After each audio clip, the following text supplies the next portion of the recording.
So when we arrived at the turban workshop, I didn't really know what to expect. I guess because I see my husband tie his turban every day, I thought, what am I going to see that's different here? But as soon as we went in, I saw this fascinating blue turban, which was completely different. It was, although the same colour, it was decorated with weapons, with layers, with all sorts, and I knew straight away I was going to learn something different here. The Turban Fortress, or the Star Bunga, is a really remarkable object. It's incredibly striking, but it's also a very personal object. It was tied every day by the Akali Nahang Sikh warrior that owned it, and it was an article of faith as well as being very much part of his uniform in war.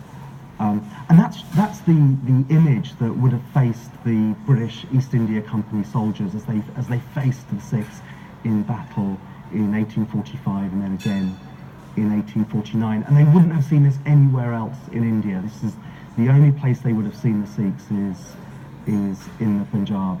And it is absolutely loaded with symbolism, with the objects that are tied into that blue fabric which forms the main body of the turban. So the turban is tied with a braided wire which gives it both sort of structural integrity as well as providing a sense of a form of armour.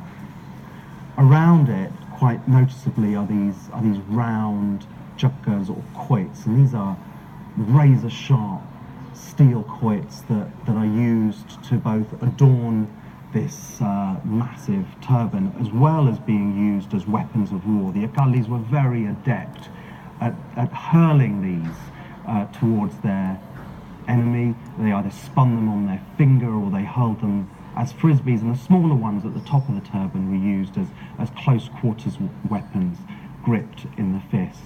And you can also see symbolism in there with the Chand, the half moon, which is an ancient Indian symbol but was used very much by early Sikhs through the 18th and 19th century.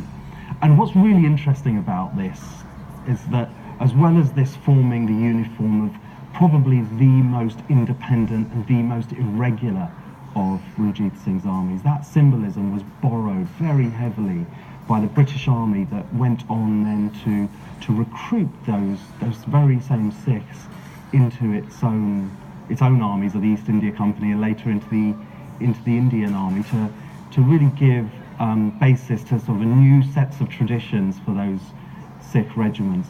Later on, the Sikhs then take those same symbols and they use them in the kind of new, almost graphic art that they were creating in the early 20th century, most noticeably in the modern Sikh symbol of the Khanda. I did question whether it was practical, because can you run with something so heavy on your head? I mean, even if I'm wearing a hat and I'm running, it falls off. So I know it's tied into your hair, and that's what we learned during the workshop, that it's actually tied into your hair with an undergarment piece. And maybe that makes it stable, but the weight is still there, and that takes a lot of strain mentally as well as physically on anybody. So I think that was a really new thing for me to learn. And the weapons are obviously amazing. Even to carry weapons adds more weight.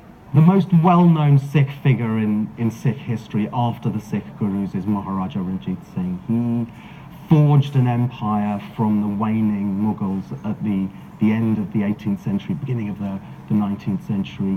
He ruled it very magnanimously using real Sikh principles, and created an empire that went from modern-day southern Punjab in Pakistan right the way up to Kashmir in India. He gave the Sikhs some of the most best-known monuments in the Sikh world, including gilding the Golden Temple, and he richly patronized the arts, giving the Sikhs a visual identity and a visual heritage that lives on today. What he also left was a very shaky legacy, so that when he died in 1839, what followed were 10 years of murder and mayhem amongst his sons, his wives, his courtiers, and in 1849 the British took the Sikh kingdoms that had been built up by Ranjit Singh, and in doing so they captured his treasury and all his possessions, and they scattered them around the world as they sold them in a series of auctions to pay for the war, and also sent some of them back as war booty through the British administrators and soldiers that followed. So this particular sword actually tells that very story. It was in the possession of the Maharaja, one of the most beloved characters in Sikh history, and then passes into the arms of or into the hands of a British soldier because of the end of empire, and actually that it has a Western hilt on an Indian body says so much about the British Sikh experience today. I think for the British Sikh community, it's access. We can easily access an item that would usually be in a different country, but we can see it firsthand.